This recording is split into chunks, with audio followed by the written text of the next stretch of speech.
Mahirap magpatawad kasi hindi natin naiintindihan na kapag nagpapatawad ka, hindi mo naman sinasabing tama na yung ginawang mali sa iyo. No. You are not saying, I forgive you and therefore what you did is not wrong anymore. Kaya natatakot tayong magpatawad kasi akala natin, pinararating natin dun sa tao na hindi mali yung ginawa mo. No. Malinaw na mali pa rin yung ginawa niya.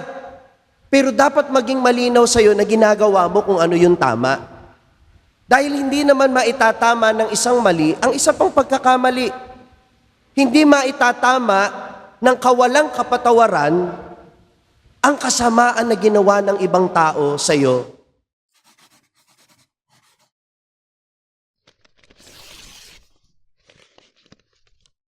Magandang umaga po sa inyong lahat. Magandang umaga din po naman, Father. Ang tindi po ng Ebanghelyo, no? Diretsong-diretso. Kung hindi kayo magpapatawad, hindi rin kayo patatawarin ng Diyos. As simple as that. But I know forgiveness is not simple because it's not easy. It is difficult. Yes or no? Mahirap ang magpatawad, lalo na kung hindi mo naiintindihan kung anong ibig sabihin ng magpatawad. Noong 1981, May 13, si Pope John Paul II ay binaril in broad daylight, tirik na tirik ang araw sa harap ng napakaraming tao. Sa awa ng Diyos nakaligtas naman siya at inaabangan ng lahat kung ano ang gagawin ni Pope John Paul sa kanyang paggaling. Ang una niyang ginawa, pinuntahan niya sa bilangguan yung bumaril sa kanya. At anong ginawa ni Pope John Paul II? Pinatawad. Pero pinawalan ba niya sa bilangguan? Hindi.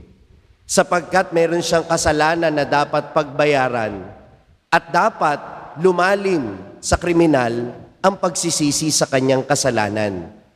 Dahil ang bilangguan ay hindi lugar ng paghihiganti. Ito'y lugar ng pagtatama sa pagkakamali na nagawa.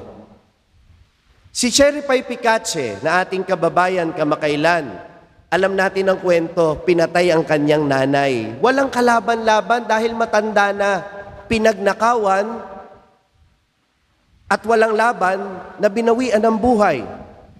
Kung kayo, datnan ninyo ang sarili ninyong magulang na pinakamamahal ninyo, ang nanay ninyo na walang buhay sa inyong bahay, ano ang maiisip ninyo? Ano ang gagawin ninyo? Siguro'y gabi ang galit ninyo. At ang gusto ng karamihan, syempre, kung ano yung ginawa sa kanilang mahal sa buhay, ganon din ang sapitin ng kriminal. Sana mamatay din. Pero nang nahuli ang kriminal at ito'y umamin sa kasalanang nagawa, ang ginawa ni Cherry Pie Picache nung babang luksa ng kanyang nanay, pumunta sa bilangguan. Akala ng media, gagawa ng eksena. Akala magwawala, sisigawan, sasabunutan, sasampalin at sasaktan ang pumatay sa kanyang nanay. Pero anong ginawa ni Cherry Pie Picache? May luha sa kanyang mga mata. Kinuha ang isang rosaryo mula sa kanyang bulsa. Hinawakan ang kamay ng pumatay sa kanyang ina at ang sabi, "Itong rosary na ito, binili ko pa sa Vatican at binless ito ng Santo Papa. Mahalaga ito sa akin, pero sa palagay ko, mas mahalaga ito para sa iyo ngayon. Magdasal ka kasi napakabigat ng kasalanang nagawa mo. Pero pinapatawad na kita sapagkat ito ang gusto ng Panginoong Hesukristo." Mahirap magpatawad kasi hindi natin naiintindihan na kapag nagpapatawad ka, hindi mo naman sinasabing tama na yung ginawang mali sa iyo. No. You are not saying, I forgive you and therefore what you did is not wrong anymore.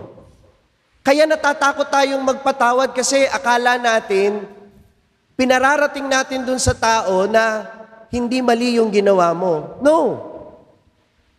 Malinaw na mali pa rin yung ginawa niya. Pero dapat maging malinaw sa'yo na ginagawa mo kung ano yung tama.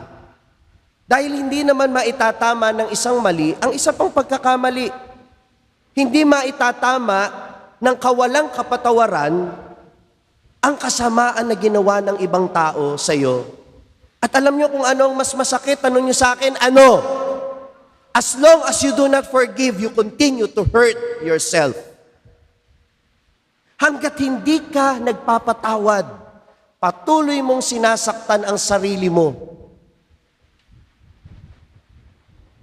Yung bang tipong sinaktan ka na nga, sinaksak ka, pag hindi ka nagpatawad, kinukuha mo yung kutsilyo sa kanya at paulit-ulit mong sinasaktan ang sarili mo, lalo na kapag inaalala mo kung ano yung masamang ginawa niya. And answer me, do you deserve that? Ikaw na nga yung ginawa ng masama, nagiging masama ka pa sa sarili mo dahil patuloy mong kinikimkim ang galit mo. Tanong, deserve mo ba yon? Yes or no? Deserve mo bang masaktan? Yes or no? Hindi naman pala. Bakit ayaw mong magpatawad? Dahil ang unang nakikinabang, ang unang pinapaboran ng pagpapatawad, kapatid, ay hindi yung taong nagkasala sa iyo, kundi ikaw mismo. Maraming mga tao gusto ng paghilom. Nagdadasal tayo sa Panginoon, Panginoon, tanggalin mo na ang sama ng loob ko. Panginoon, tanggalin mo na itong tinik sa kalooban ko. Pero anong sabi ng unang pagbasa natin ngayon? Paano ka bibigyan ng kagalingan ng Panginoon kung ayaw mong paghilumin ang relasyon mo sa kapwa mo? Kasi may mga bagay na kaya ka lang i-inspire ng Panginoon na gawin. Forgiveness is not something that God will give you instantly. Bibigyan ka niya ng lakas ng loob, bibigyan ka niya ng biyaya para magpatawad. Pero yung desisyon na magpatawad, nakadepende yan sa'yo. Kaya anong sabi ng Panginoon? Yung taong nais manatili sa kasalanan ay mananatili sa paghihiganti. Unforgiveness is evil.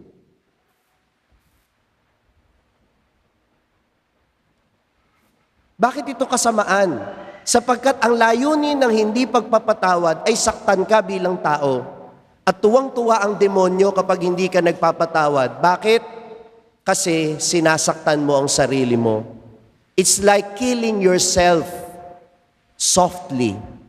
Killing yourself gradually.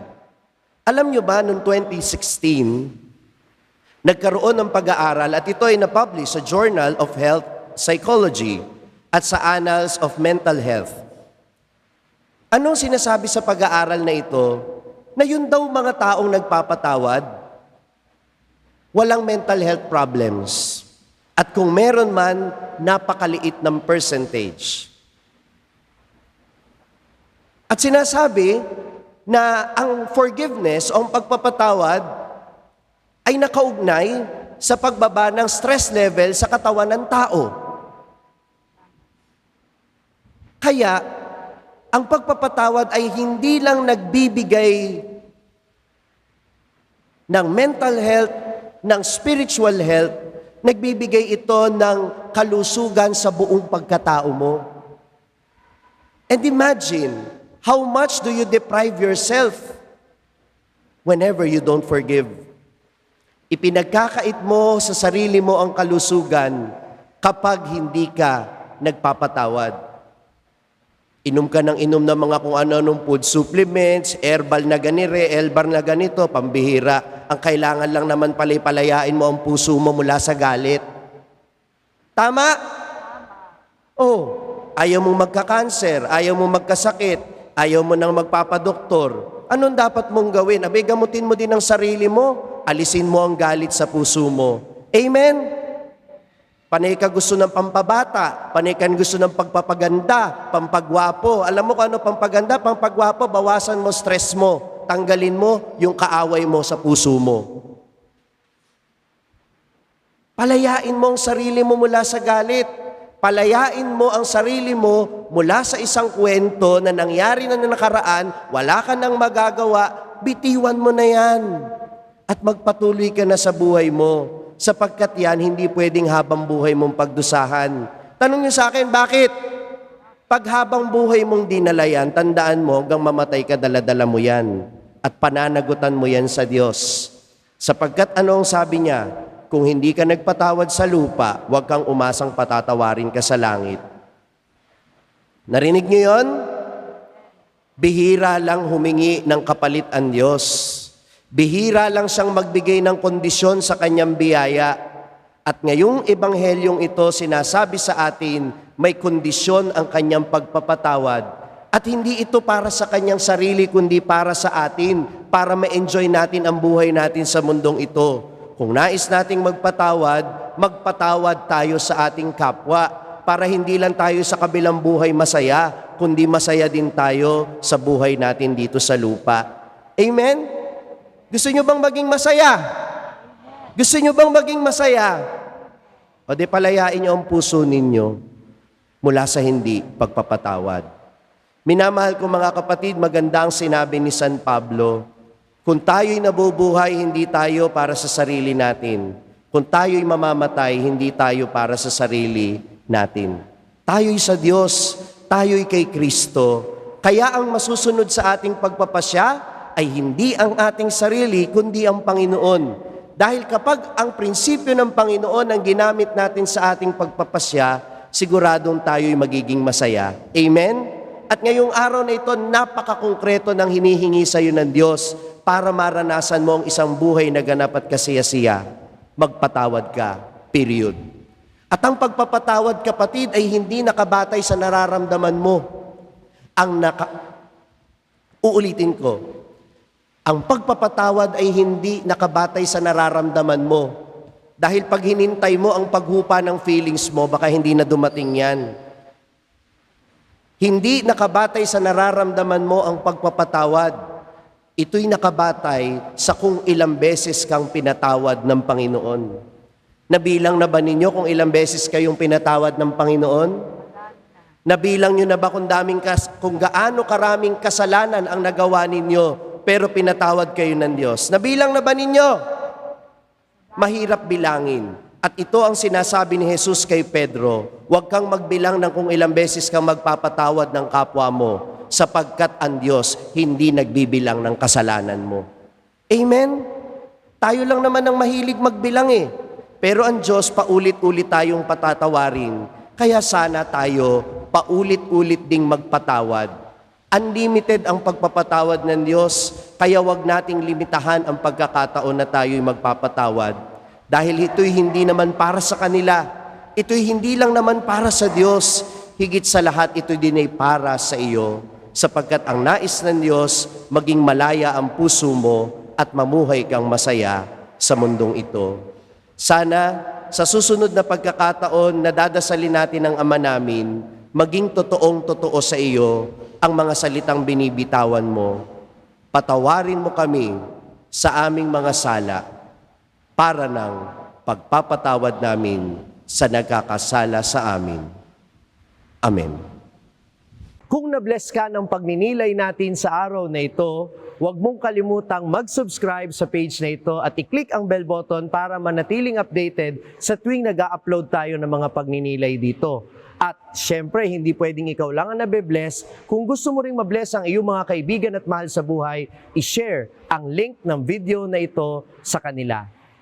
Ako po si Father Franz Dizon, ang content creator ng Sa Madaling Sabi na matatagpuan ninyo sa media platforms.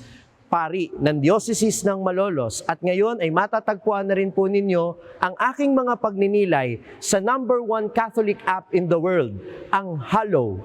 400,000 po na Pilipino na ang nakasubscribe sa Hallow. Ano pang hinihintay ninyo? I-download na po ninyo ng libre ang Hallow app sa inyo pong Google Play Store o kaya naman ay Apple App Store. Magkita-kita po tayo hanggang sa aking susunod na pagninilay dito sa ating page, ang Sa Madaling Sabi.